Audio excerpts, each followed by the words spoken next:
Right, now we're getting to the final speaker, and I think a lot of us are quite inquisitive of what Adrian's going to tell us.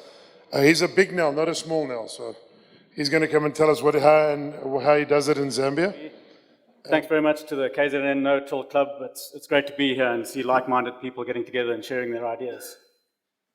I'm just going to cover what we're doing up in Zambia. It's a very hot, dry region that I'm in. Everybody thinks Zambia, 1,000 mils of rain, it rains all year, and we can put a pip in the ground. We reap 10 tons without even doing anything. I'm from a much drier area where that little red star is on the page. That's down in the southern part of the Zambia. So we're down there. We're getting an average rain of 500 to 650 mils every year. Middle of November to middle of March, we do not get a drop of rain outside that period. So we've got quite an intense 3.5, 4 month period where we get our rain. Out of that period, rain causes havoc because we've got hay bales everywhere. We don't bring them in because we don't get rain out of that.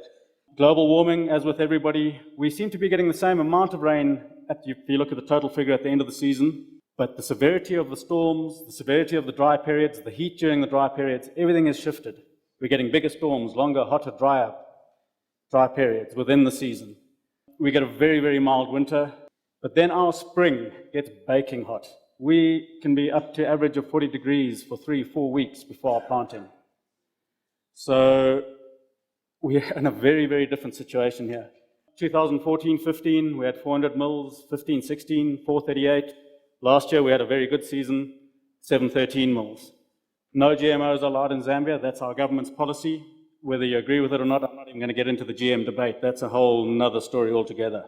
In the years that I've been doing zero-till, I've sort of figured out 10 essential ingredients, and these are highly secret ingredients, by the way, ladies and gentlemen. The first one, obviously organic matter.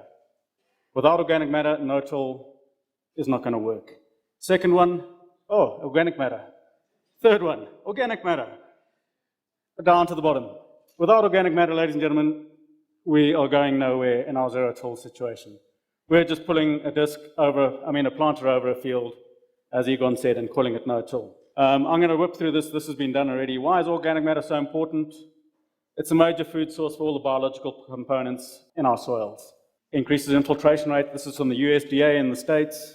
Every 1% of organic matter increases it by 25,000 gallons. For those of us, that's nearly 250,000 litres a hectare.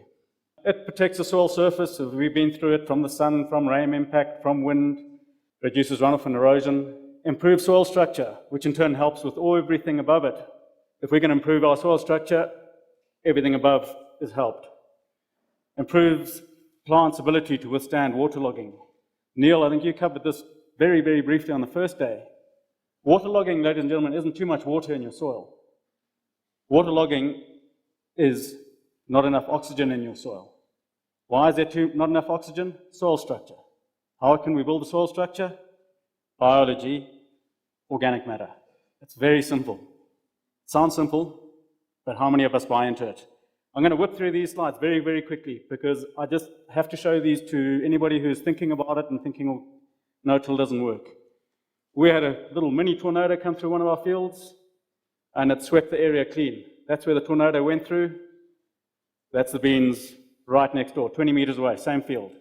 This is my neighbor's place. This top land here was burnt. That section there was burnt. Look at the crop that side. That's organic matter, ladies and gentlemen. That's the effect of fires that can have without organic matter. Same thing, my other neighbor, he had a fire in his maize stover. That area there was burnt. You can actually see his planting lines there. That's been no-tilled for a few years. Had one fire, organic matter gone, soil down. These are very interesting. I think Richard actually put some of these pictures out in your your newsletter. Last year I had a fire burn literally not even half a hectare corner of sorghum on my place. So that was years of organic matter gone. These are the subsequent pictures that we have. You can see here, that's the organic matter there, no organic matter in the burnt area. That's at the crop 3-leaf stage, quite a significant change. Then we had some decent rain come in, and you can see the line across there where the soybeans were not burnt, where the organic matter wasn't burnt. Then February came, and then our big dry spell kicked in. That slide there was the 13th of February. That's the 18th of February.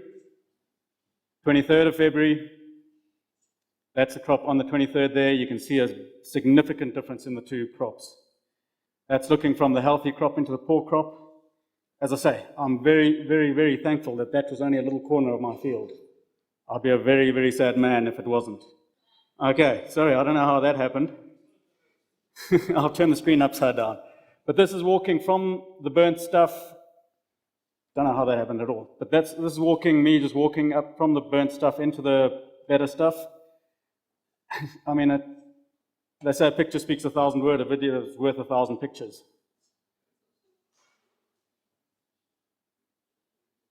I mean, that's just a totally different crop. Up in Zambia, as I say, how can we increase our organic matter? You've seen the devastating effects of no organic matter. On our soils, our organic matter seems to disappear every year. These are pictures of our beans. You can see we've got a whole heap of organic matter there. That's into the maize stover. Come harvest time, that stuff all disappeared. This is our maize into our wheat. We do winter wheat, we irrigate that, and then we plant our maize into that. You can see there, you can't see the soil. Come harvest time, our organic matter is gone. Zero-till on its own doesn't seem to be enough to increase our organic matter in our situation. What strategies have we tried? We've tried the undersowing, as Bruce was talking, with not much success. I think it comes back to exactly what Bruce said. We've got no GMs, we've got residual herbicides there, which aren't really doing the job for us. What I personally have had very big success with is what some people call lay cropping, rotational cropping, is actually giving my lands, some of my worst lands, a year off, deciding, right, guys, I'm not making any money out of this. Every year I plant it, I reap the money that I sowed, or sometimes actually lose it. But my soils are going backwards. So in the last few years, we've decided we're just going to, all our lands that are really hassling, we're going to give a year off, put cover crops or green manure crops into them in the summer, and try and build them up that way. And you know, apart from the zero-till decision that I made in my short farming career, this has probably been one of the most important decisions I've made as a farmer. It has had the best impact on my farming operation. I know the big argument is, oh, well, you lose some portion of income. But were you actually making money off that block? If you're not getting the yields off that block, you're spending a whole lot of money at it, you get a bit back. You've made no money, your soil's degraded, you've made no money the next year, your soil's gone down. Eventually, you're going nowhere. I spoke to Swayze. Is he around today? Yes, he is there. And he had a brilliant, I'd never heard it before, a skraalland. Is that correct? Sorry, I'm a redneck from up north of the Limpopo. And it's a perfect description of it. So what have we been doing up in Zambia to try and do it? I think before you go into this, you have to decide, what do you want to do? Do you want to build organic matter? Do you want to increase your nitrogen? Do you want to have nematode suppression? Get a mix that suits you and your situation. That's very important. I can say this is what I do in Zambia. Bruce can say that's what he does there. Egon can say he does that there. They farm in different areas to us in a different rainfall pattern. So although the principle is exactly the same, get something that suits your situation. You guys are very lucky. You've got Agricol here who's supplying you seed. You've got, is it AGT, Simon, who can come up with mixes and help you with your mixes there.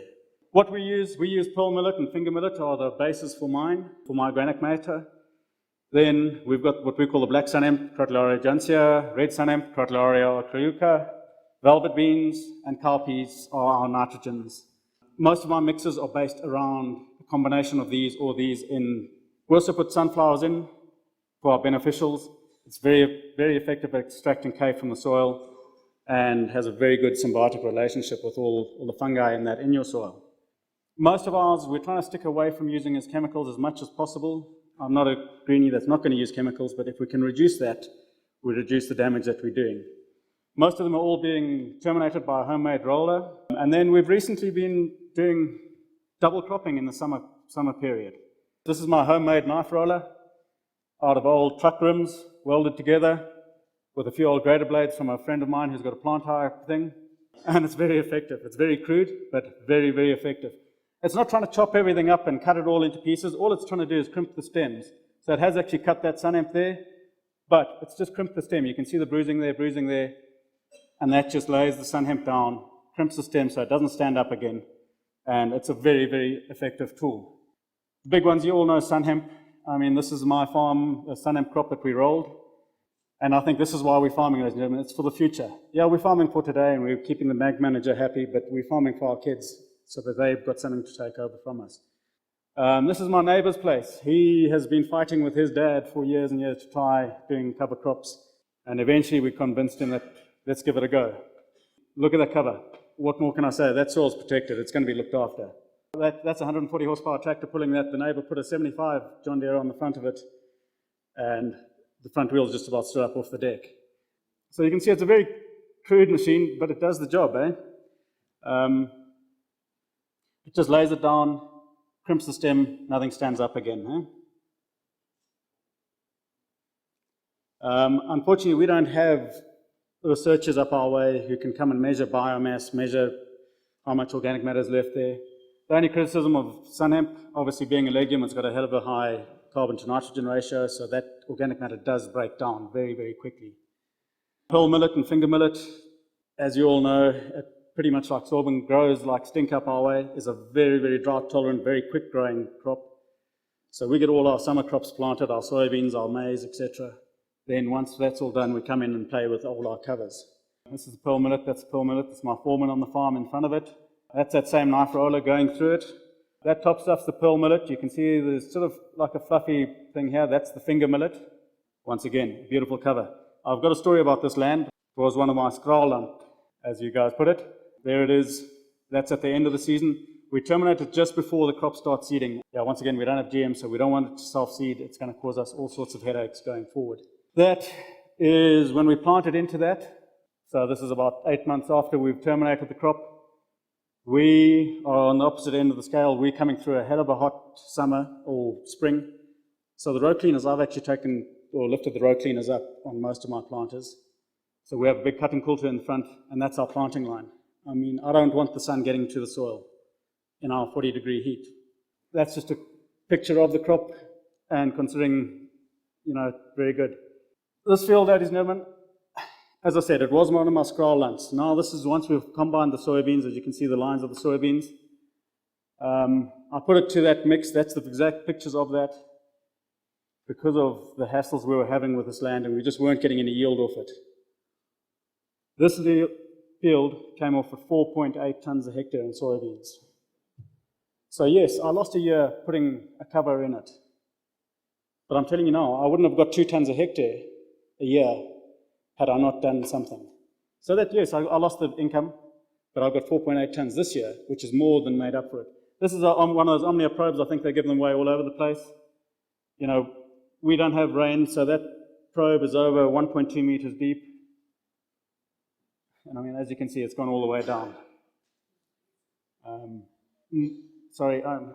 Yeah, geez, I'm gonna have to work on my video skills.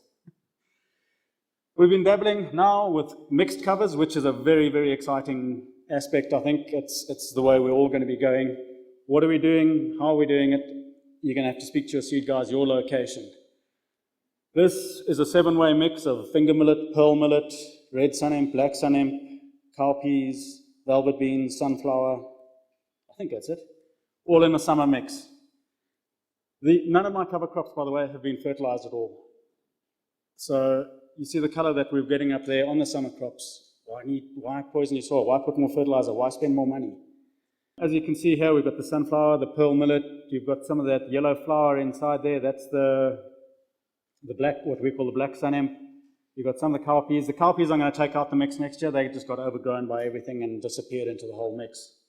Just trying to give you an idea of the height of it. I'm not a very tall person, but it was well over my head. And you can see the bulk of organic matter that we've got in there. This I find very, very interesting. For the soil science guys and the biological guys, we found a whole heap of this beneficial fungi on the pearl millet. I sent pictures of this down, and once again, we don't have very nice analytical labs that you do down here. I sent it to, I think, Marianne Fenter in Potch, and she is pretty sure that's trichoderma. No, I've never seen trichoderma like that growing anywhere else apart from in that field. I wish my whole farm had that. Planting green. I think Bruce stole some of my presentation here. I know when I'm testing the boundaries, when my mum sits me down in the morning at coffee and says, boy, do you know what you're doing? She's worried about what's going on, and it's a totally foreign concept for her. We're planting sorghum into a mix of sun hemp. That's sun hemp there, and that's velvet beans in there. And there we have our planter going up and down the field planting sorghum. Yeah, I heard somebody going, ooh. It worked. So, I'm trying to get to the guys, find out something, it does work. This whole planting green, cover crops, it's here to stay, and we've got to work out what works for you in your area. I'm just showing you what I do because I believe it's a very important message to share. Everybody says, it's a different area, it doesn't work. It does. We've heard guys from the Free State, we've heard guys from Natal. We're only 500, 600 mils of rain, and we can do it. This is actually sorghum regrowth. But like Egon, what I do is I plant between my lines, I don't plant over the top of it. We harvested some sorghum the one year, left it, didn't put the cattle in. We got an early rain in October, which never happens at our place. We had a huge flush of green there. And then there's the resultant soybeans. They're protected from the wind, they're protected from rain, they're protected. And once again, this did very well for us. I guess, for me, you guys, there's no secret recipe or anything that any of us can give to you. The system works, and it works well. You've heard people talk about it all the time. Why are we here talking about it? Because it works. The cover crops, you guys are very lucky. You've got the extension services here to help you make choices. So, get hold of those guys. Then I talked a little bit about double cropping. Now, this was a moment that my mother sat me down and said, my boy, do you know what you're doing? And it came up beautifully. I was very happy with it. I was about to put the roller through it. And I thought, no, man, I've got some sun hemp seed in the shed. Let me give it a go. You can see on the bottom side here, we tried mowing it, we tried rolling it and planting, and now the planter was just balling up and it was a disaster. And then I said to my driver, right, let's go in without doing anything. Well, I think if he could have put his hat on the ground and walked away there and then he would have. He thought I'd lost my marbles totally. It was the best thing I ever did. You can see it planting through there. You look at that bulk of organic matter on the deck there, and this is planting sun hemp into it. Yeah, here we go. This is the planter going into it. You can see we've done a run there already. The driver wasn't too happy. I did give him protective clothing after this run, I promise you.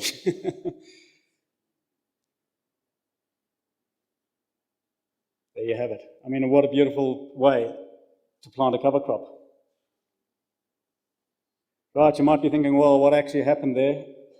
That was sort of end of March, right at the tail end of our rain season. So I thought, well, I'm going to give this sort of winter cover cropping a go and see how it does. I was skeptical of it. This was 5th of May, 6 weeks after the last rain, a beautiful crop of sun hemp. That is that exact same field where, 2 months before we'd had the millet. Same day, 5th of May, 6 weeks later. Here's a picture in the actual crop. You've got the sun hemp growing, and there we have all the organic matter from that millet crop. So it can be done. Take a Valium if you're going to do it. Try it on a little corner of the farm, but it can work. So we've now gone from end of March to middle of August, and I've still got green sun hemp growing. It's been a major eye-opener for me, and I think you've got to try these things to see what works on your place. When I left to come down to the conference, our heat had started kicking in, and this was now looking very, very sad. But the interesting thing about this, I'm actually going to reap seed off this with the sun hemp, which I never thought I was doing. So yeah, I've lost a year of income of commercial soybeans, maize, as we know them. But I'm going to get a commercial crop of sun hemp off this field. And I've had a double crop of organic matter. Ladies and gentlemen, my parting thing is please don't treat your soil like dirt. It's a very complex living organism. And once again to Richard and the KZN No-Till Club, thanks very much for having me. It's been a pleasure.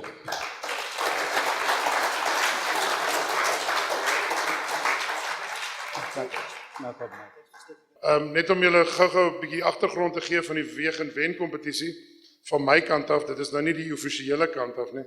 Soos julle weet was my betrokkenheid by hierdie organisasie nog altyd gewees oor die Super Soya kompetisie. So Besoya kompetisie het 20 jaar in Natal, was in Natal 20 jaar actief geweest.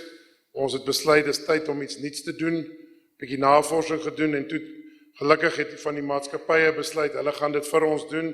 Ek praat nou namens die PNS en hulle het toe nie net 'n soja kompetisie gedoen nie, maar ook 'n mielie kompetisie. En ek vra dan ook vir die manne dan van Pioneer om vir ons te kom vertel, bietjie meer te kom vertel van die kompetisie en ook dan die uitslae te gee. Baie welkom hier by ons en ons waardeer julle ondersteuning ook vir ons kongres en dat julle ook bietjie meer vir ons boere vertel van hierdie kompetisie. Ek dink dit is belangrik vir die boere om ook te weet presies wat met hierdie kompetisie in die gang is en ek kan hom so in my tong en my kies sê, jy weet dit lyk my die meeste van die wenners kom van Natal af. So julle is alright hoor. Dankie. Thank you for this great opportunity to present to you a little bit of information about the Pioneer Weigh and Win competition.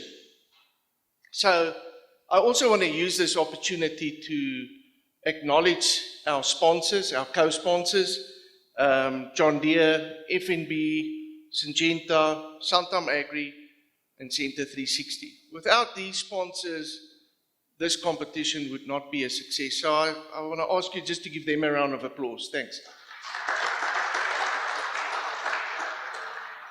Most importantly, I also want to acknowledge everybody that actually put in the effort to take part in this competition. And for that, I also want to ask everybody just to give everybody that took part in this competition a nice round of applause. I think it is important and fair to say that if it wasn't for these farmers who took part in it, a competition like this would not exist.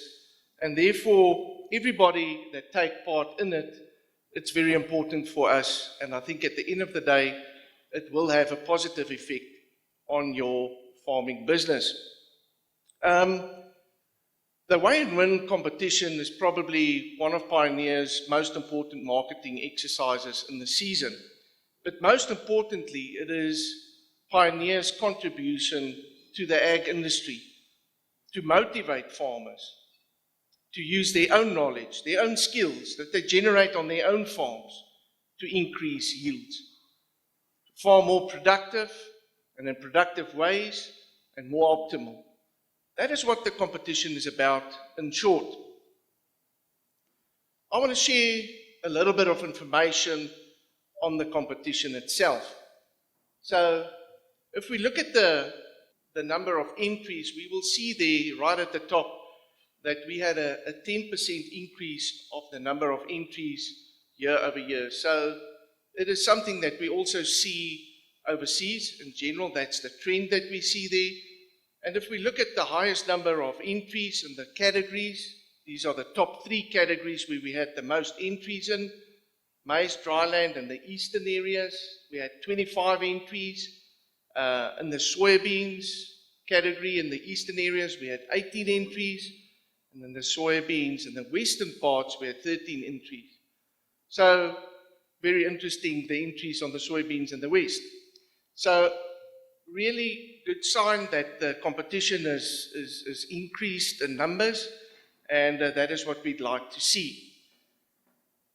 The following information that I want to share with you is more based on averages, and we're comparing the average yields of a few of the top categories with the previous season's Weigh and Win averages. So most of you will say to me, oh, but we had a very nice season, the past one, we had good rains, so the yields will be higher. So I think the goal with this is to keep on keeping record of this information, because at the end of the day, we want to see and look at certain trends.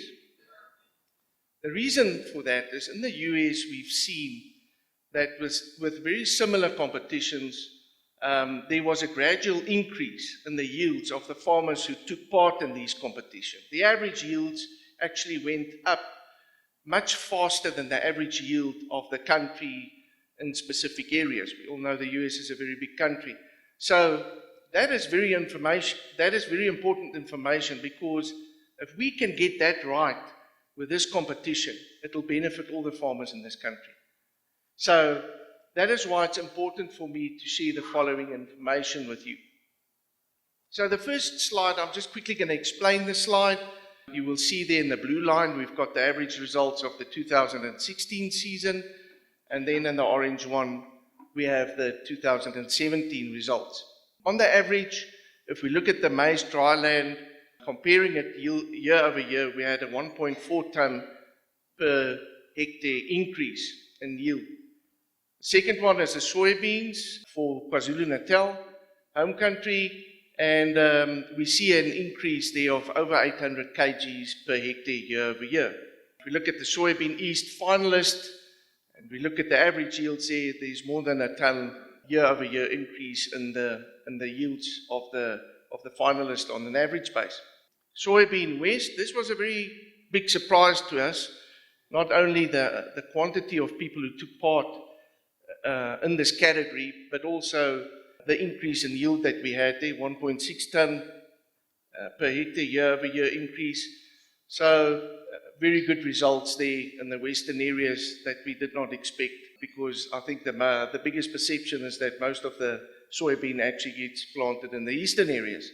So let's move over to the awards itself in the different categories.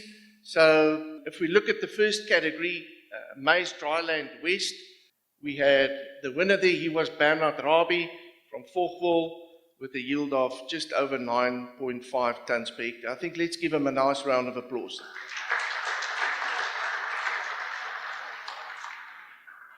Category 2 was the water table soils. There's two distinct areas in the western areas that we look at.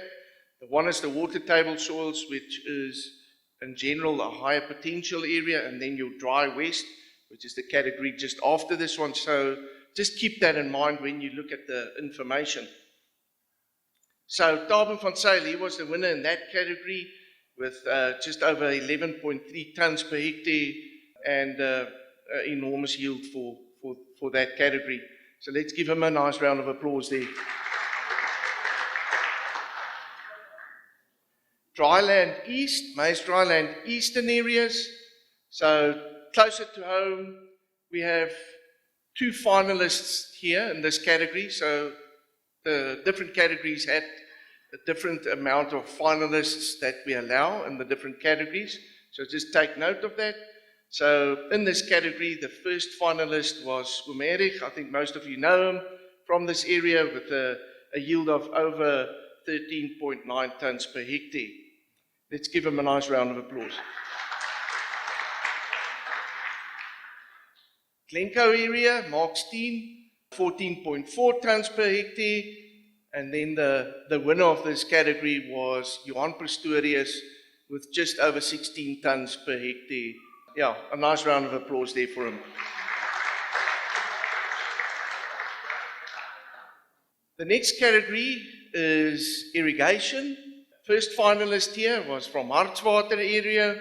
There you have it, 16.38 tons per hectare.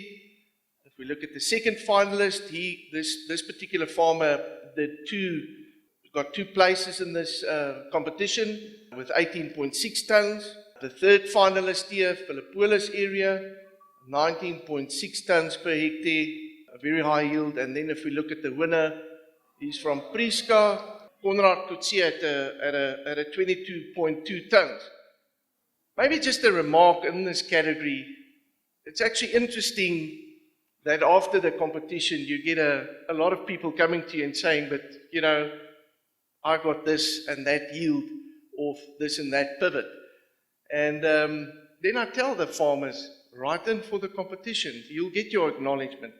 It's nice and it's good to get that acknowledgement for hard work and a lot of research that a lot of farmers are doing. So, yeah, just keep that in mind. You normally hear these big yields, but let's get them and make them part of the competition. Category 5, soybeans, irrigation, Delmas area, 5.3 tons per hectare. He was the first finalist. If we look at the second finalist, Kobus Botha from the Bergville area, 6 tons. And then if we look at the winner, Bronkhorstspruit, 6.2 tons per hectare. Let's give him a nice round of applause. Category 6, the eastern areas, more applicable to the climatic conditions where we are today. Soybeans, eastern area, Standerton, our first finalist there with a yield of 4.7 tons per hectare. Our second finalist, Naast Rautenbach, with 4.7 tons per hectare, Standerton area. And then our winner for the eastern areas was Michael Allen in Middelburg area at a 4.8 tons per hectare. Let's give him a nice round of applause. And then the category that surprised us a little bit, so soybeans, western areas. And there we have it, one of the finalists, Kobus Groblaar, with 4.4 tons per hectare in the Bothaville area. That will be typically your water table soils. Our second finalist, also Bothaville area, Tabo van Sail, with a yield of 4.4 tons per hectare. And then our winner, Bernard Rabie from Vogtville, with 4.437 tons per hectare. Let's give him a nice round of applause. So I left this one for last because it's close to home. It's KwaZulu-Natal soybean area, so very interesting results here. Let's look at them. So the first finalist was Mark Steen and from the Glencoe area at just over 4 tons there. Our second finalist, Bruce Gibbings from the Winterton area, 4.1 tons per hectare. And then the winner, Kobus Botha from Bergville at 4.7 tons per hectare. So let's give him a nice round of applause. So this was the last category, and I really want to end off with a key message that I want to leave with you tonight, and more specifically the farmers that are here at this function. And the key message has to do a lot with something that Kip Curlis said. It's up on the screen.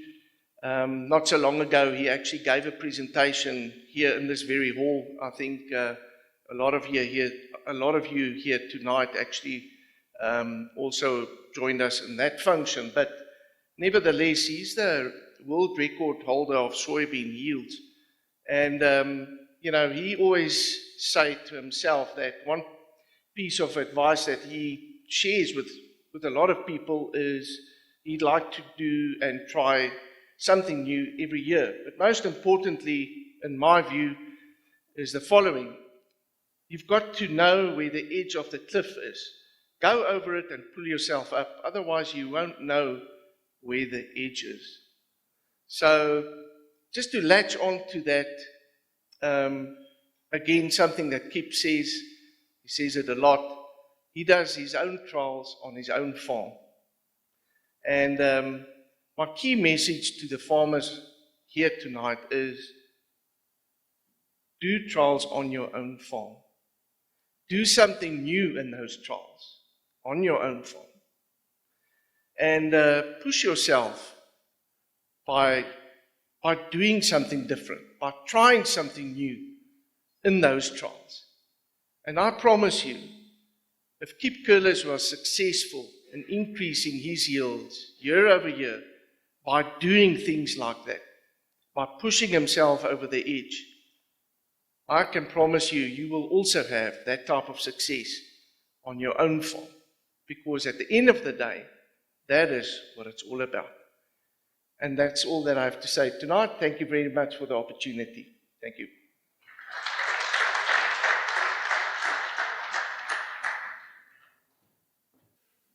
Right, thank you very much, James. Right, that you were just told now that people that are from Natal, the people that aren't from Natal, come on, guys, show them that you can do better. I really think we can, and it's all a matter of trying something else. We heard today a few people said, let's think out of the box. Come on, give us a good go for next year. We would like them to stay here, the winners to stay here nationally as well. Mine is not a question, but I just want to make a comment. On incentives. Econ yesterday was talking about cover crops from wall to wall. Right? Those are the trends in the US. And he says farmers are given incentives for doing cover crops. right? We are, as a Department of Agriculture and KZN, we are in partnership with a lot of organizations. Erna did make mention of it yesterday. And some of the small-scale farmers that she's working with are where she found them, and she has carried on together with us in one way or the other, because through the Department of Agriculture National, which cascades into the Department of Agriculture and the province, there's what is called a land care program. So Mr. Matondo, if he's still here, he will attest to that, and some other farmers. Through the land care program, the department, in my view, is an incentive to say, you are starting, you want to go no-till, that is very good for the land, that is good practice, that is the future. And land care says, what needs do you have? And some of them have received boom sprayers, some of them have received Oxtron planters, some of them will be receiving, I believe, this year. There's some organizations that have been notified about and asked if they still need that stuff. So for me, an incentive works. The problem with humankind is extremes. You overuse it, or you underuse it, or it is not exactly appropriately given to the right people. And I just wanted to bring the balance to it. Sometimes we abuse the things that the people are intending for the good purpose. But please, incentives do have a place, and they work well when they're used well. Thank you. Question for Adrian. On the sun hemp with that knife roller, after you've rolled it, if you had to leave it, how long would it be before it's dead and dry? Or would it stay green for any number of days after, or weeks afterwards? Yeah, it stays green for a while, but just wilts slowly. And the nice thing with the knife roller is it's actually crimping the stem, so it actually speeds up the drying. If you just roll it with a Cambridge roller, yeah, you break it at the bottom or you snap it at the bottom. But with a knife roller, it crimps the stem all along, so it's a bit like a mower crimper, really. You know, the stems dry out very quickly. So there'll be no regrowth. It's just a matter of the plant drying out. Yeah, the sun hemp, we get no regrowth whatsoever. The millet a little bit stands up, but I'm not too worried about that. You know, we'll put the cattle in and they'll sort that out, no problem. To Prof. van den Berg, how much was the damage caused by for armyworm in the northwest? In the Northwest Province, it was really isolated. I think countrywide, the damage was overestimated. There are individual farmers in Limpopo and in Mpumalanga that suffered serious losses, but in the Northwest Province, I would say it's isolated, and I can't put a monetary value on it, but it was really not significant. Just a question for Keith from Zambia. In rolling with that crimper, if you come into the plant thereafter, you actually plant opposite the direction of rolling, do you get it balling up or not? I tried all sorts of doing rolling it, crimping it, etc. before. As long as it's got enough time to dry out, I had no problem whatsoever. That's we have such a long dry winter that we can, it's got 8 months to sit there and dry and bake in the sun. So it's quite friable and quite fragile, and that's why I've taken all the row cleaners and that off my planter when we're planting into it, because the soil condition under it's beautiful, and it's actually quite a soft, very easy thing to cut through and plant into. But if we try and plant too quickly after it, then you need to start looking at guidance, etc., and making sure you've matched your planter so you're going the same direction. If you try and go in the other opposite direction, go home and have a cup of coffee because your tractor's following you home. Gee, om as ons Afrikaans praat. Nee, glad nie. Ek sal dit vir jou herhaal. Okay, nee, ons het nou mooi agtergekom dat dit is nou nie net cover nie, dis nou cover crop. Okay, nou vog is maar die probleem in die Oos-Vrystaat. Ek meen ons kry dit reg as ons soja-stroop sal ons bietjie vog hê om 'n winterkrop daar in te sit, nee. Maar in die somer is dit 'n probleem. Ek het dit bietjie geopper met die mense. Ek weet nie waar is ken van ons kroon nie, maar die gedagte wat ek het wat ek wil beproef is om die mielies te skuif terug na treinspoorrye toe of selfs 'n 7-voet-6 ry. Met die gedagte daar agter dat ons mielies dan plant in die vorige jaar se cover wat daar is, net om die mielies kans te gee om verby te kom en in plaas daarvan om 'n hoë boy te hê om ons ry buite te skuif, dat ons met 'n Ford 5000 daar kan inkom om in Februarie en Maart te plant. Nou die gedagte is dan om ons gif net 'n nozzle op die 7-voet-6 ry te spuit of whatever, dat ons nie gif sit daar waar ons met Februarie plant nie. Ek wil net weet, gaan die onkruid vir ons so wen, moet ons dit ignoreer, moet ons dit iets anders probeer spuit wat nie die mielies sal beïnvloed nie, is daar enige voorstel of gedagte hier rondom en ek dink Jaap is dalk die ou wat vir ons daar bietjie kan raad gee, dankie. I wouldn't do my whole farm, but I think it's definitely worth a try. But the weedicide is a problem, and if you can get away from it, he asked the question, will the weeds beat him? Yeah. And I think they probably will. But then is a weed a cover crop or is it a weed? All right. Richard, you've got to have done quite a bit of work on that. We've spoken about this before. Our summer rainfall area is not suited to winter cover crops. You'll get a hit now and again. And I'm convinced, and Jaap mentioned, how do you get more manure onto your lands? I reckon we must go back to Eragrostis, Smutsfinger, Panicum, and have a certain percentage of your farm allocated to that over a 3 to 4, maybe even a 5-year period, where you introduce beef, which it could be a speculative thing or it could be a breeding thing. But that would need management. That would give your lands a super rest, and you wouldn't be using too much chemical.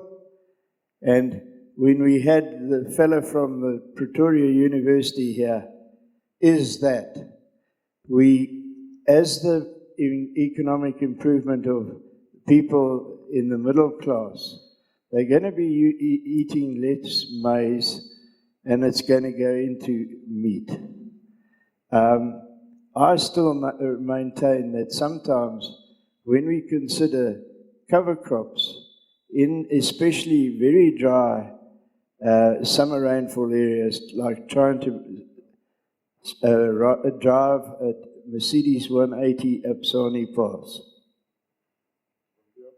Yes, I'd like to add, in terms of the width of your rows, I don't think that's a good idea, because I think you defeat your purpose of having a cash crop of maize. The other thing that we see in the water studies is the canopy effect, to reduce evaporation is huge. So I would rather say stick to your 90 or 75 row width and then try to get something in. Yeah, our feeling is also that if you integrate cover crops very well into your system, row width doesn't matter that much anymore. So it could be actually a good idea if you can bring in cover crops in between wide rows. I also agree with long-term fallow, grass fallows, like Richard said, but also the annual, like the speaker from Zambia, having 1 year cycle of summer and winter crops right through the season. And then the next year, cover crops again. So that's 1 year cover crops, 1 year cash crops. 1 year cover crops, 1 year cash crop. That's also a possibility, and that's maybe the best way to build up your soil. Grazing it, using it profitably. Adrian, I think you must probably solve the problem. With you all have the same rainfall as we have, only summer. And what you've done, I think maybe you can just repeat that. I think that is what is also the other alternative, is to go that way. Om te doen wat hy gesê het en dan daai lande wat jou probleme is dan heeltemal uithaal en dan Adrian se. I mean, yeah, as Johan said, I think I've had more benefit. I've fought with cover crops, I've tried to do it. and it doesn't work, we're very dry, like yourself, I've seen a very, very positive benefit, not only to my soil, but in my pocket also, from those scraallands. Put a cover crop in summer, hit them with get as much organic matter growing in them in summer as you can. Try something like I did with the sun hemp. You know, get the millet in early, towards the end of your rain, come in with the sun hemp. We don't get frost, so, you know, that's a big difference. We don't have a cold winter. So maybe look at getting a winter thing from your seed guys that will go through into the winter, because you'll be surprised how much moisture is actually maintained under that millet when you've actually rolled it down or planted into it. Antwoord het jou vraag. Ek dink ons het dan 'n paar vrae geantwoord. Any more questions? Thank you. I have one. Okay, I've got two questions. Bruce, you mentioned earlier that you were aiming for your khaki boss to be a bit of like something that your dry beans could climb up. Have you considered early planting sunflower, killing it off just before, and then planting your dry beans to run up? And the second question is, has there been any research about planting a cover crop, a low-lying cover crop, for example, clover in spring, and then strip tilling, and then planting your maize or pretty much maize into, and so you've got like a strip of cover crop that's protecting the soil in between where the maize is? Okay, the first question, I haven't thought of the sunflower one, but I was chatting to, Steve is your name? Simon. What did we say? Buckwheat. I'm going to give it a go. Yeah, we are thinking of putting a few things in, not beforehand, but planting it with or we're going to try different things. So that we're looking for things, but I mean, sunflower is a good idea too. Maybe we can give it a go. The khaki boss just died and rotted and fell and too quickly. Anyway, yeah. I've come across an article from a fellow in Kansas who has used a Caucasian clover. Now, Caucasian clover is a white clover, perennial. It has a very high root mass under the soil of 10 tons to the hectare, and it comes predominantly from Russia. It's used to very cold conditions and can take temperatures up to 40 degrees, but it's quite a difficult thing to get going. So I'm going to try and get some Caucasian clover seed, and we'll try a patch and just see. In this article, the fella sets the clover back with Roundup, low-level Roundup. He then plants straight into that with his maize, and it doesn't grow tall. Then he takes his maize off, and then he grazes animals directly after that. And the clover is growing all the time. But it's something we have to investigate. We have to find some seed, and we need a patch of ground to try it on. We've had the biggest problems when we do that or try that with moisture. So you don't have a massive rainfall just to get the moisture that we really struggle with that. Skus, ek wil net vir Prof van der Berg vra. Ons wil graag werk doen met insekdoders so ver as wat ons kan. Ons het nou al 'n plan met bolwurm om dit nie te spuit nie. En ek hoor die nuutste ding is nou om vleermuishokke en goed om jou land ook te sit dat hulle die motte vang. Maar my probleem is die Astilis en valsdraadwurm as ons sonneblom en sojas plant, voordat hulle die grond breek, vreet hulle die goed af.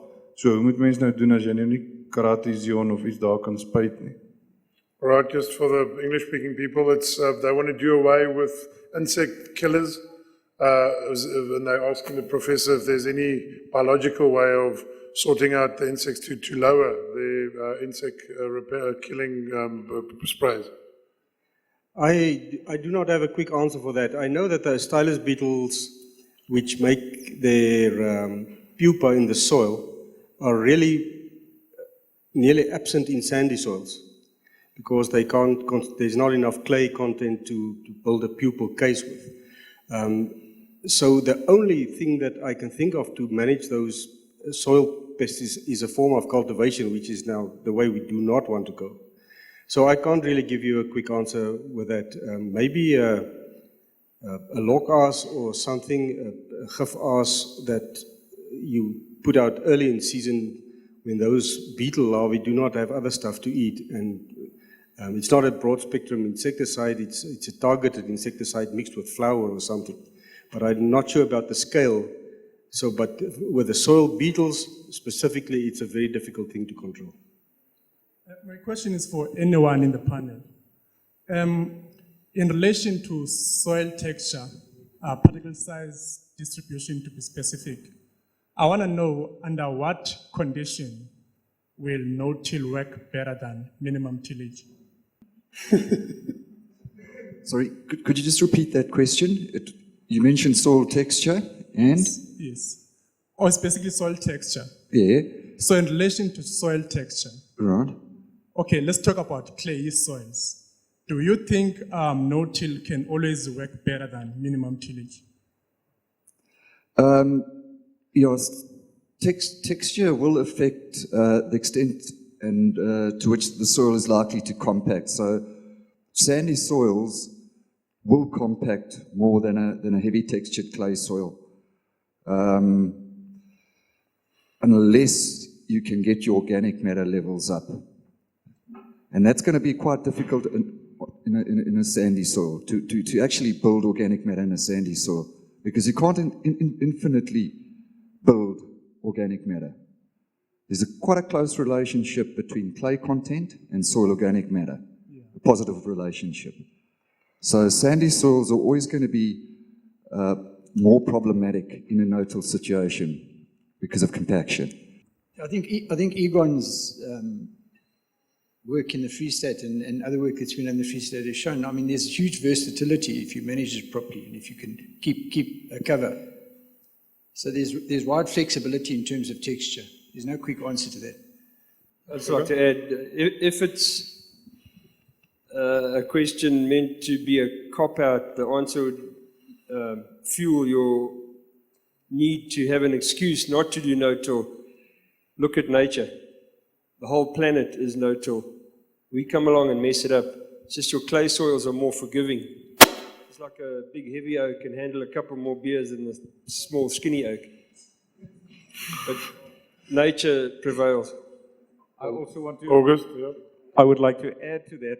If God farms their no-till, we can farm their no-till. Thanks for the panel for such nice presentation and informative discussions. My questions are on two things. One of the mandate of cover crops is to fix nitrogen.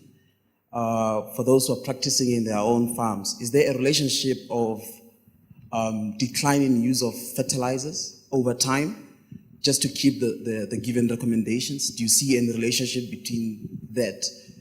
And my second question is based on the farmers with livestock.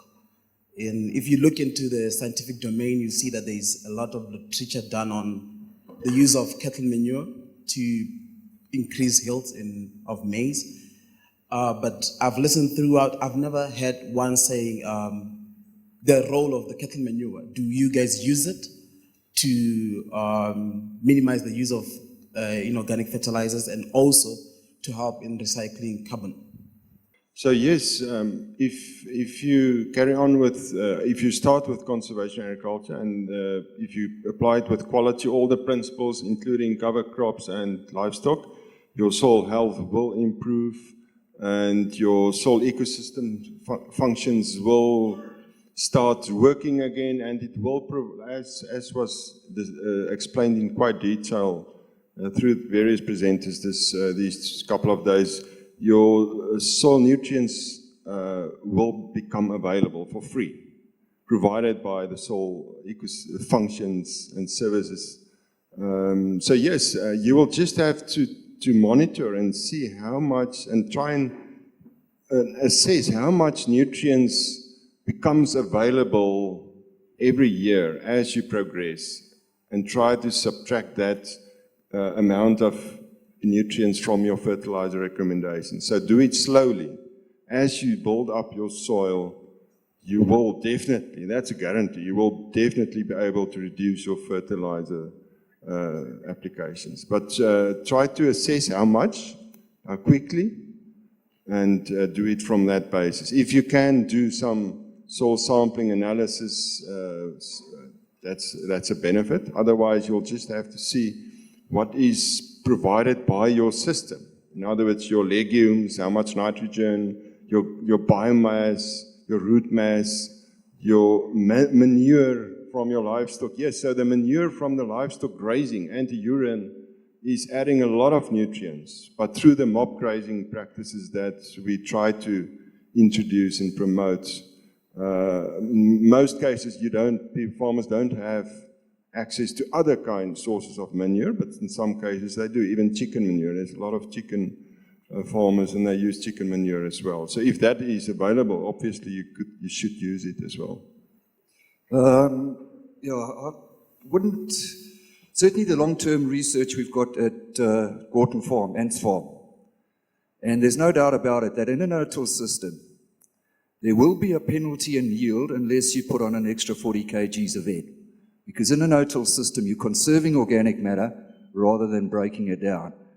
And at Ants, for example, we're turning over about 440 kilograms of carbon every year. And the CN ratio in that soil is very, very close to 1. And when we look at those response functions over 14 years, we're consistently getting, on average, about 44 kilograms of nitrogen from annual moldboard plowing and disking. And unless you put that on, there will be a penalty, a yield penalty in no-till. And I was just wondering, when Ken spoke about, he wasn't quite sure that maybe his yields were a little bit lower than perhaps his neighbors that are still tilling. And a possibility there is just to bump up your nitrogen a bit, because you're starting to conserve organic matter rather than breaking it down. And if you're turning organic matter over, you're releasing nitrogen, you're releasing phosphorus, and you're releasing sulfur. Okay, if you want to build organic matter, it takes carbon, nitrogen, phosphorus, and sulfur. Those are the building blocks. Obviously hydrogen, but it doesn't cost you. It's there in the atmosphere. So yeah, extra nitrogen in a no-till system. To do the conference, we all know the general, but behind every successful man is a grumpy wife, but there's a good lady that supports him. And so I think if we could just give Richard and Sandra and the rest of the team a round of applause for a successful conference, please.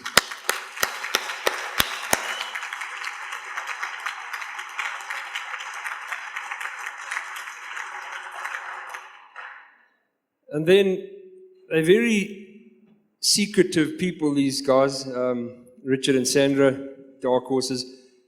They celebrated their 50th wedding anniversary on the 3rd of June.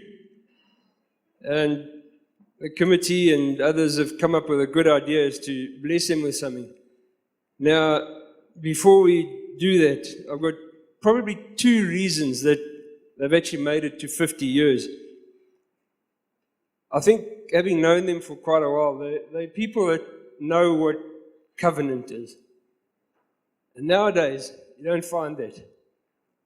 Marriages become contracts, and contracts are only subject, not in the spirit of that signature only, but in what lawyer you can get.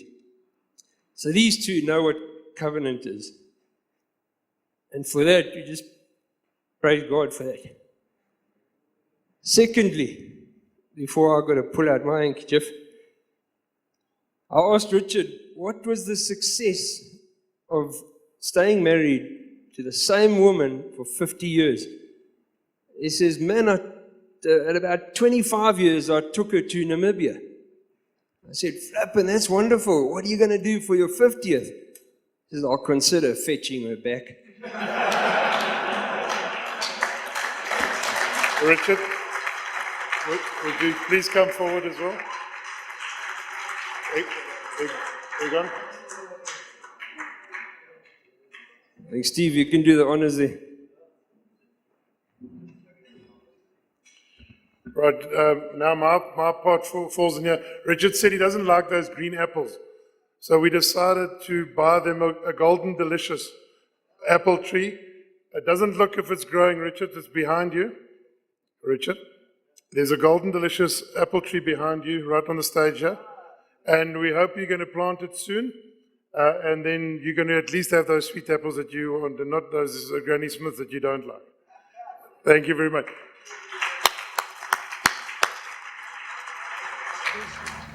And yeah, it's nice to be here and to show. We always come, always park a tractor, and there's a lot of the farmers here that do use our products. I won't be long. On the tractor side, the blue and the red side, we can give you tractors from 16 kilowatt up to 43 kilowatt tractors in the red and blue. We can give you mechanical tractors, fancy tractors, power shift tractors, closed circuits, whatever you need. I think we've got that in our stable. The one that we've got here today is the McCormick 680 X7 series. It's got a semi-power shift transmission and it's got the Vico 6.7 liter engine in it. Gives you a closed circuit center, everything you need in it.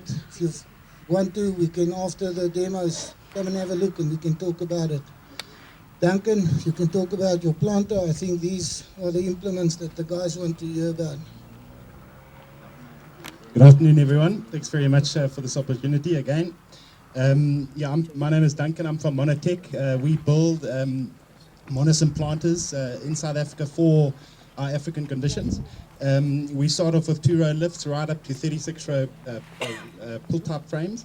This particular planter is a 8-row rigid frame no-till, fitted with obviously the Monison negative vacuum meter unit.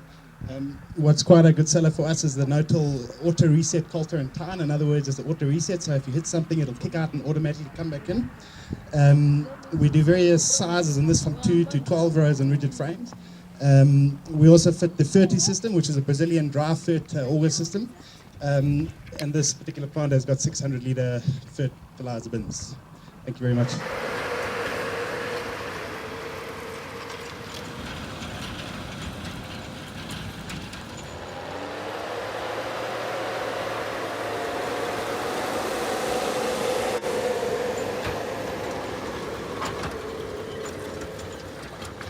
What we have here is a 6DT subsoil ripper.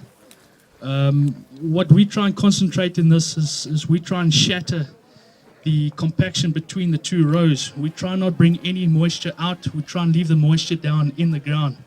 The depth of this can work up to 600 deep. I know in this area it doesn't need to work at that depth.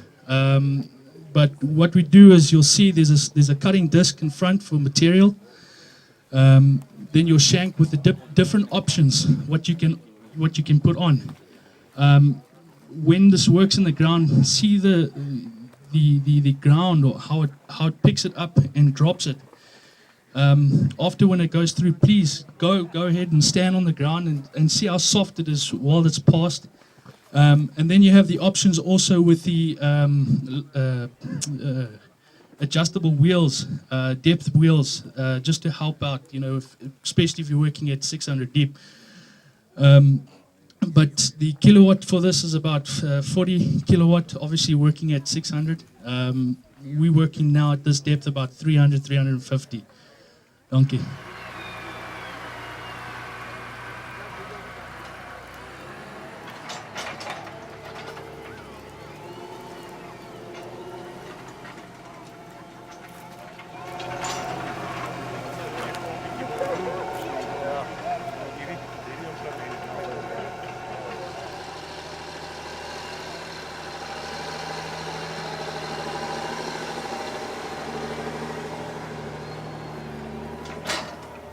Now, the PG Prime is the latest development coming out of the Kuhn factory from Brazil, with some very nice features that they've added and quite a few changes they've made to the design of the whole planter. First of all, the PG Prime, it comes with a power pack standard. The power pack drives the two fans. You've got a positive air fan and a negative air fan, and I'll come to the working of those later on. Also, as standard with the planter, you get a Digijon seed monitoring system. Right in the front, you've got your 18-inch cutting coulters to cut through your materials. You have a 1,800 liter fertilizer capacity metered by the Ferti system, which is quite known by most guys in the industry. To place the fertilizer, you've got the option of a spring reset tine. You can set the depth on the tine, it's adjustable. And as well, on the rest of the first two units, we've got tines on. The balance of the four, we've got double coulters on. Purely just to show, you know, in this type of conditions, we would recommend the tines. In softer conditions, you'd go for the double disc fertilizer tines. Now, the big change that they've gone to is the metering units. It's the precision VSET units that's fitted on here, driven with the flex drive. So it's all mechanical.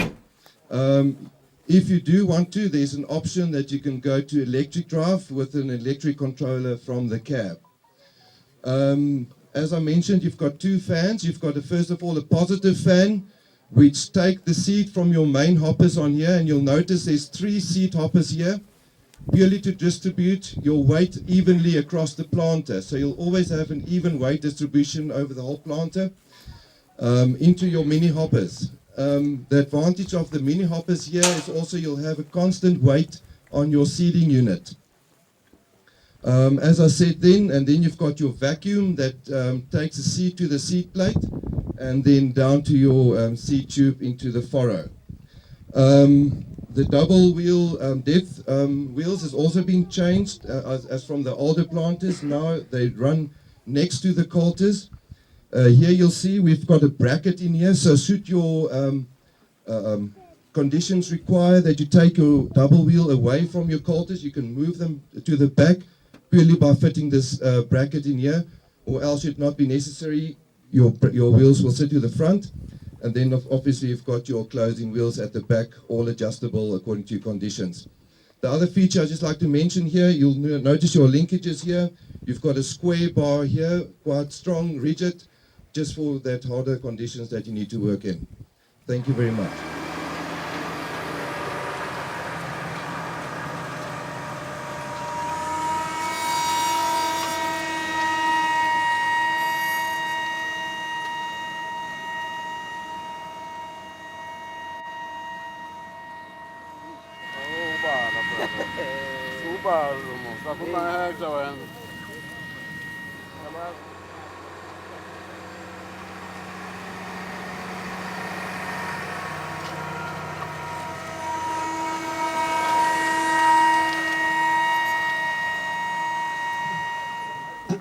I'm Win Dedworth, dairy farmer for my sons in the Parys area. I've been in Italy for about 15 years, and my other sons is I started the company Valtrak about 21 years ago.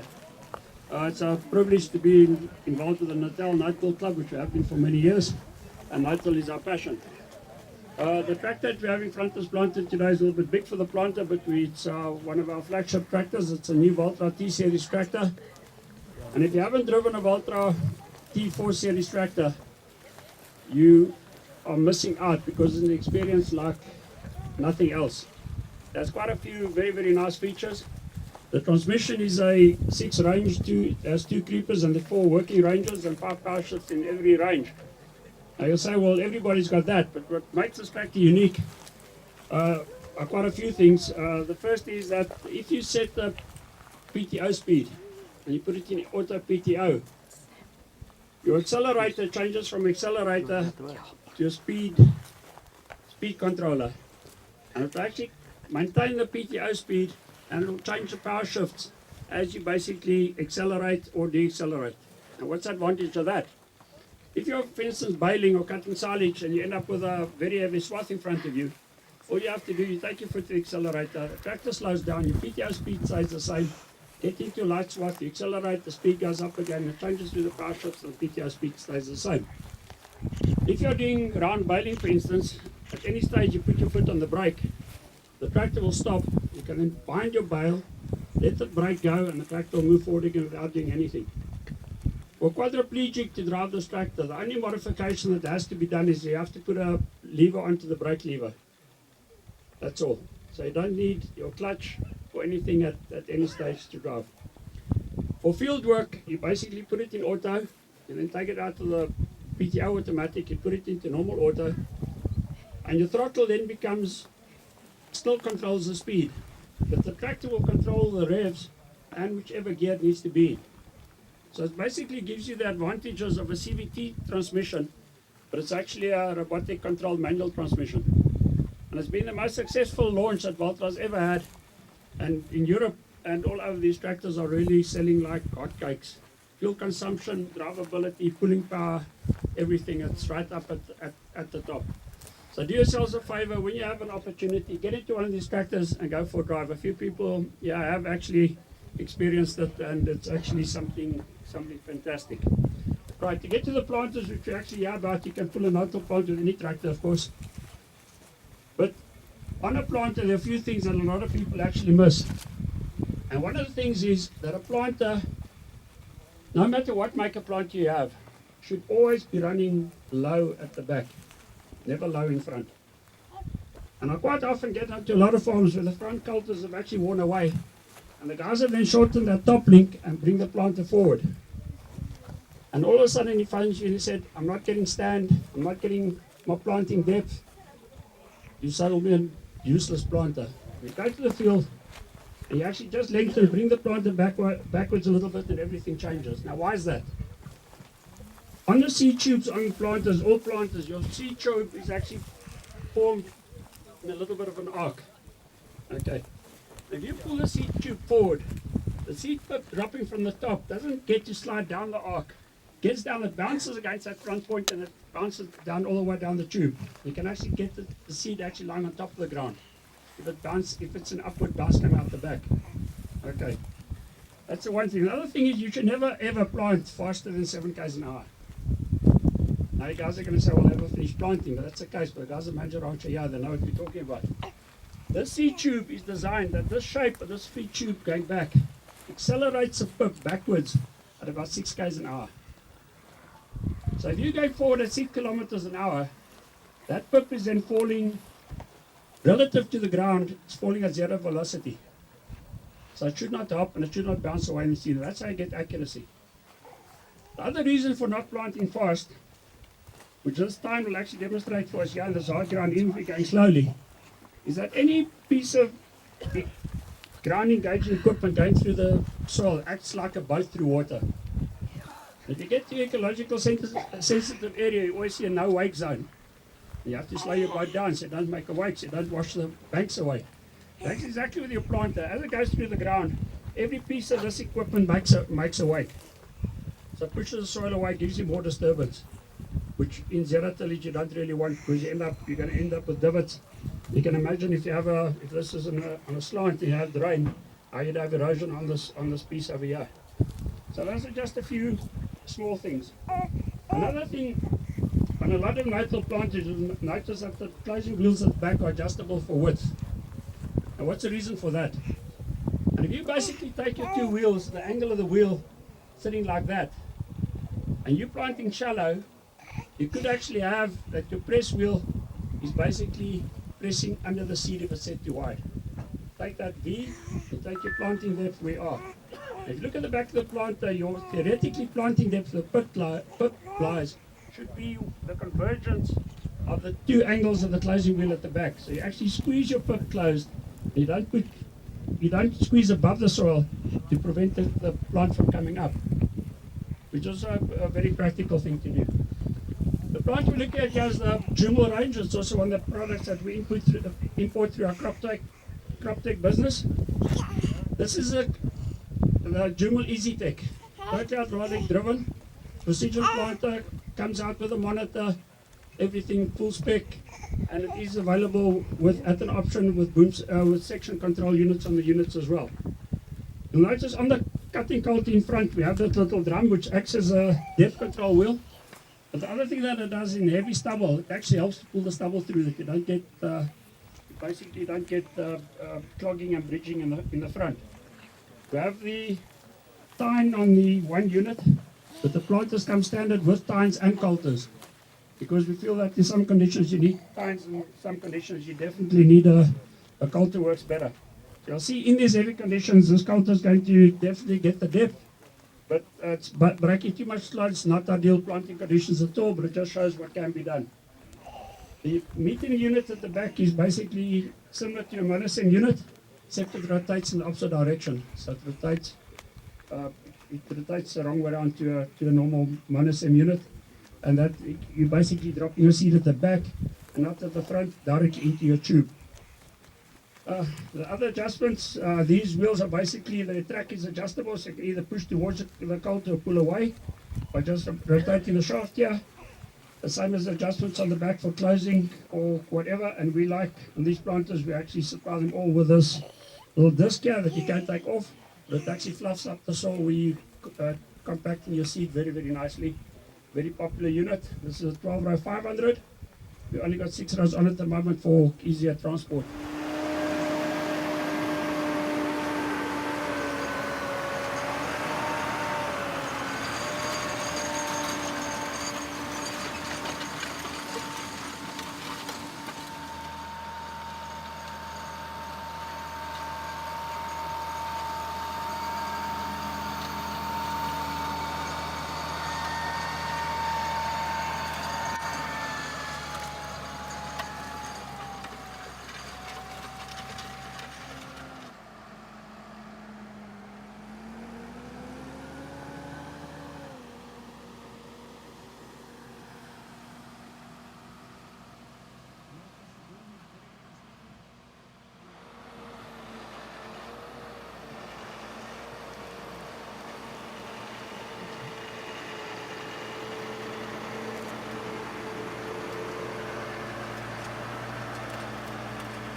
I will have a question. The yield, I mean, the main crop is the maize crop.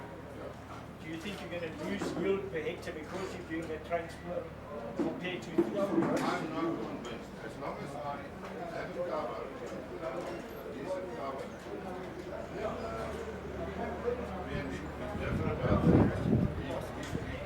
have you got trials in the area, let's say for transport compared to 3 foot, compared to 5 foot?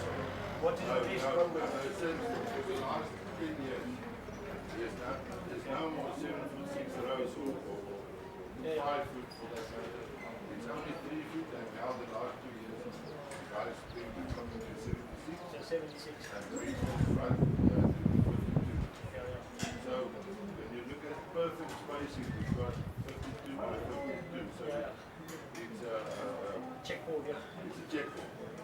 That's what we have. But we have quite success. We tried that the first 2 years.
how long-term solutions go forward. I think nobody that you might not.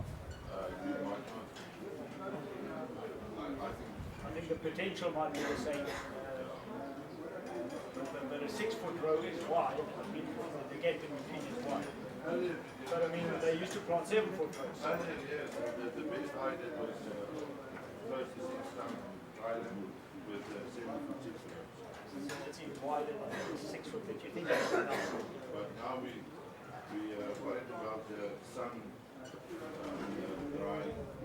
But I think it's not based on power. When will you plant that cover in those white ones? We're thinking about March. Why not earlier? January. Then you know that you've got enough moisture, you know you're on the step.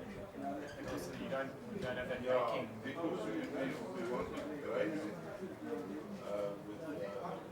cattle that we we thought if we planted like that early, we're going to jump in before we can harvest in May. And thought we were going to have a problem with So next year, and it's stock. so the seeding maize, let me see, we might have some new It's an interesting concept, I'm thinking.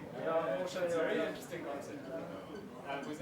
Part of me says you're going backwards because you're going to wide roads, you've gone to narrow, and now you're going backwards, you're going to wide roads. But then the other part of me says, no, hang on, there's something there.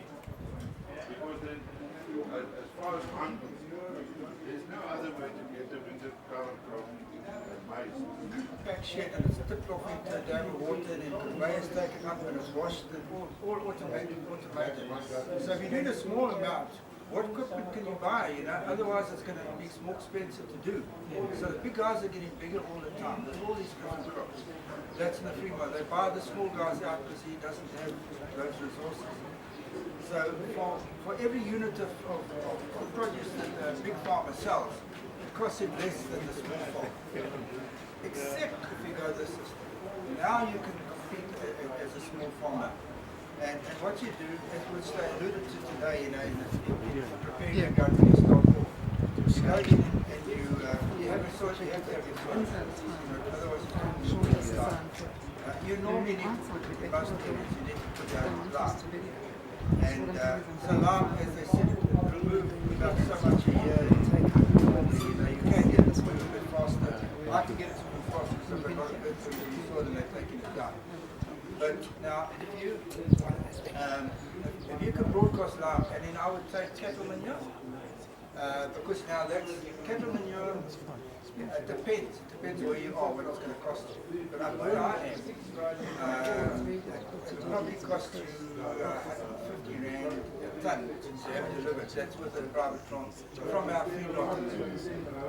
The nitrogen value in that manure will pay for the transport and the cost of the manure. But it'll be really everywhere because the transport can be heavy. And the chicken manure can help too. The chicken manure, your raw manure is got about 1% nitrogen, 4.5% phosphate. 3.5% potash. Well, I didn't know. I was trained for 6 years. And then I went farming. My first job was to grow 140 cabbages and then other vegetables and all. So it was big scale farming. And I had to go to learn all this. But you also learn that you're going to plow and you like your land. It all looks so you need evening light. And only when I became about 15 years ago. I'm 75 so I started learning about farming. After all that, I started learning the important things about farming. It doesn't have to look all that neat and pretty and iron over that to smooth your land and that. It can look like those pictures you see now. And I started doing it with fertilizer first and working again with the rotavator. And then the rotavator wouldn't work. And I couldn't get it working, so I just planted. And my assistant said, hey, when it's sunny, you don't do that. And I said, these was cross. I said, I can tell, so I'm planting here. So we planted it, it worked beautifully. And when I started with my normal soil, you know, vegetables get lots of disease. You get eel, you know what eelworm is? Yeah. Eelworm, I've got photographs of eelworm that it was killing the beets dead. The carrots had the little lumps on them. I had to fumigate the soil for that. The tomatoes wouldn't grow. And then on the carrots, I breed carrots as well. And you know those black spots you get on the carrots, that's the rhizotome. I used to have so many spots on my carrots that I plant a big piece of each variety that I'm working on to make a few selections that I can transplant for seed. Now I don't get any of that. I don't have to worry about I don't have to worry about rhizotome or all those root diseases or anything like that. Because you've got the soil organisms in this, you know, the natural soil organisms. And that's a thing they don't teach you enough when you do your formal learning about farming. So I've got all the shortcuts. I've got down to the nitty-gritty, the things that matter. Now they said today that we know 1% of the bacteria species that we have, and we've got what, I think maybe 11 million bacteria in a spoonful of good soil, and only 1% is identified. But they all have a role in the soil. Like for instance, you can have 5 to 6 tons of soil organisms, that is bacteria, protozoa, Actinomyces cetes, the beneficial eelworm. There's good eelworms and bad, there's what is bad eelworms, the earthworms, all those things. You can have. Now if you have 6 tons of sheep on your ground, you'll see it. When you walk in the ground, you don't even know what's there, you know, and all these things eat one another. They get a balance. Now, they mentioned just now in this last talk, I think it was, that when you till the soil, one of these talks, how much they explode. The bacteria just explodes the certain species to break down the stuff that you work into the soil. But it's just certain species. You're saving so much. You start with your grass field. You can kill that grass. There are different ways of killing it. If you kill that grass, and then you come along and you only open up a notch, just a very narrow band for the seed. That essentially, sorry? Yeah, it could just be holes. It often is just holes. So you're only planting, you're only disturbing the soil where you're planting the seed. Minimum till is systems where you're not turning the whole soil over, but you're still tilling. So if you have a tined instrument, a tined machine that cuts off all the weeds, but it doesn't disturb too much of the surface mulch, so you're still leaving quite a lot of cover on the surface. That's what we call minimum till. So it's still till, you're still disturbing the soil a lot, but it's not no till. Okay.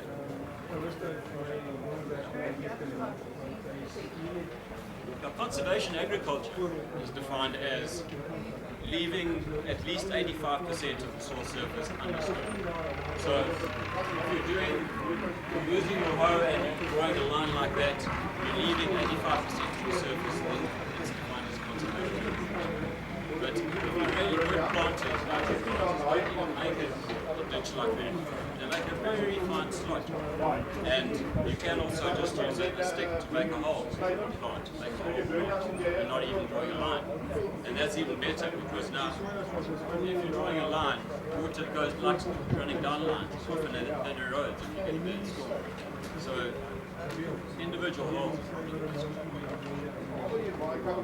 That's true no-till. Not tilling anything other than making your planting hole. So the farmers that are good at that now we need to make a commercial planter that only puts a hole in a seed. Plant 3,000 hectares with just holes. Yeah, with a stick, yeah. I've got the machine. They are available, those machines. Yeah.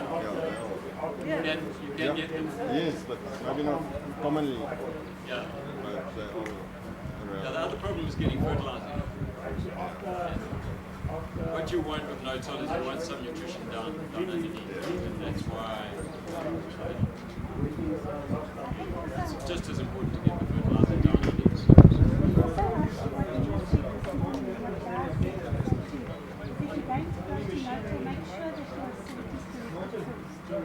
Oh yeah, yeah. No, that's the first rule. When you start no-till, don't start with an acid soil, because you can't fix it once you've started doing it. You need to get that acidity down to something that the maize can eat.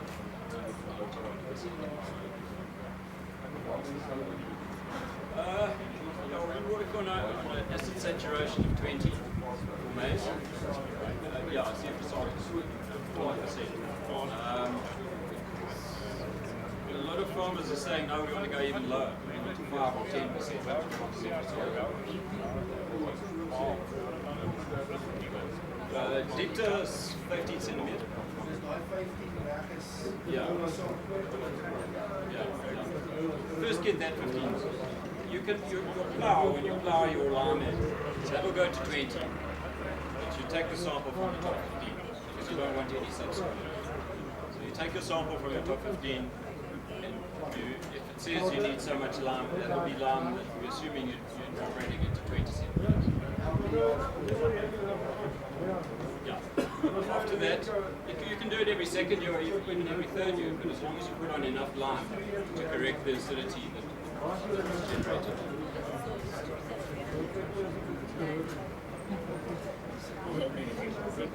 Yeah.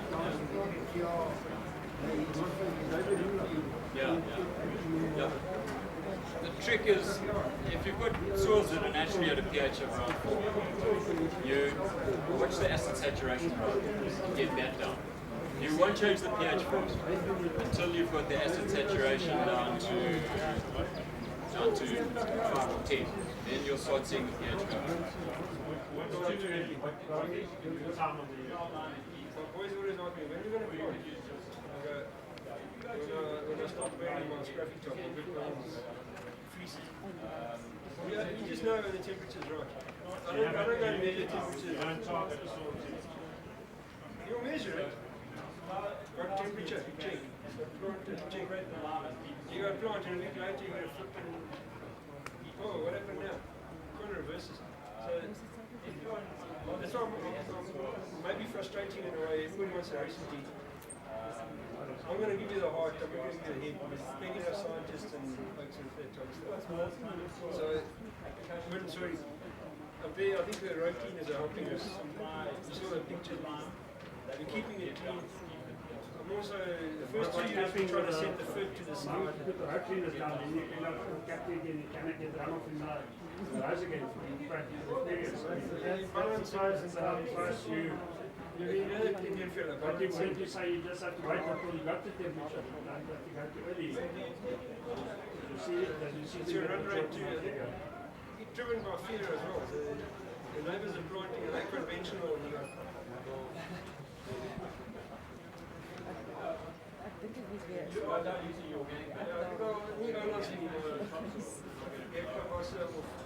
een stukje veld, de kleine soorten van is te laag. Spreekt ons om die Ouland goed. Die plantmateriaal, als je weer kijkt, blijkt de communicatie staan.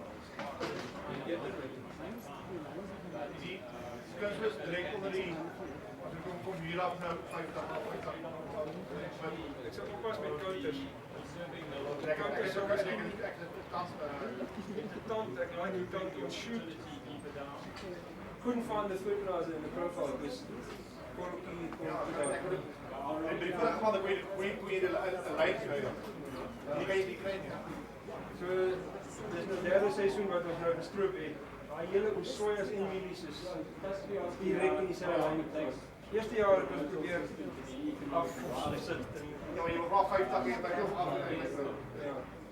Ons gooi hom so en die eenheid loop direk agter. As die toestande nie reg is nie, en ons klein gronde hierso, kry jy partykeer daai vooroopbly. Die kry ons in daai double discs om die voor toe te maak. Een van die lokale ingenieurswerke die job te doen om dis te bou in die veld. Een plant het John Deere of hierdie gehad. Hulle het sinne nie eens 'n veer op nie. Ik weet niet hoe hij die dingen kan doen. Zo toe en terug, klomp stops op pad, stop die kant, half, change up net zo. Daai put wat te diep val. Ja, the deep is that time of year running. For a jet control will in that time or not, it's a push spring, you know now. The clamps on the cylinders, The cylinder, so the whole plant is the same. and that thing, Yeah. theory 120. The same setting in Warren. You almost can't get the shadow enough. You don't want to unscrew the whole thing right out of the ground. So you hard gravity too. Yeah, but this is actually going too fast. And also, the other thing is the soil, using the soil below the compromise and wash out and getting it to stuck. So, there's a.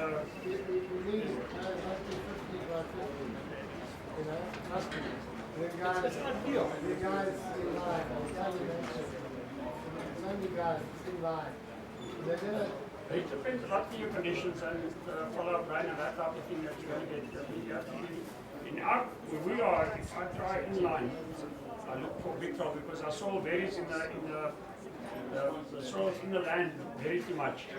And you'll get it like in some places and in the redder soil, the harder soils, you get the tine in front, it dries the soil out so much that it affects your germination. You actually have to plant the pip on the ground with a capillary effect to keep that pip moist. Then your planter unit must be a no-till unit. Must be a no-till unit.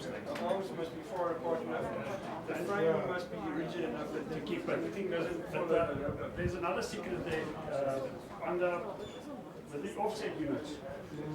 If you're basically loosening the offset unit, you want the leading edge to be on the soft side because that gives you more of an angle to pull away. But the leading edge on the hard side at the back, it pushes the unit into the row, so it actually follows the line. So you need, and that's why the offset units are left and right units. So it's important that when you set your plant up, you have your planter unit set up the right way that actually wants to pull away more than when you pull in. And that's a big thing I see all over where I want to touch on planting speed too.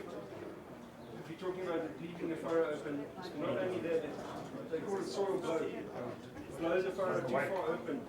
So in Argentina, the Argentinians said to us, those machines are designed to run at 6.5 k's an hour. If you say that to some of those oaks up there, we're planting at 7, and if you three please know, if the sea goes out for a duck now and you got at 8 k's an hour. But I can't tell you now, that's the speed, okay, got it. You've got to check what's happening on the ground. This last year, not because the people was a problem, but because of the model that I ordered, trying to do no-till with a conventional planter. The best planting speed is 5 k's an hour.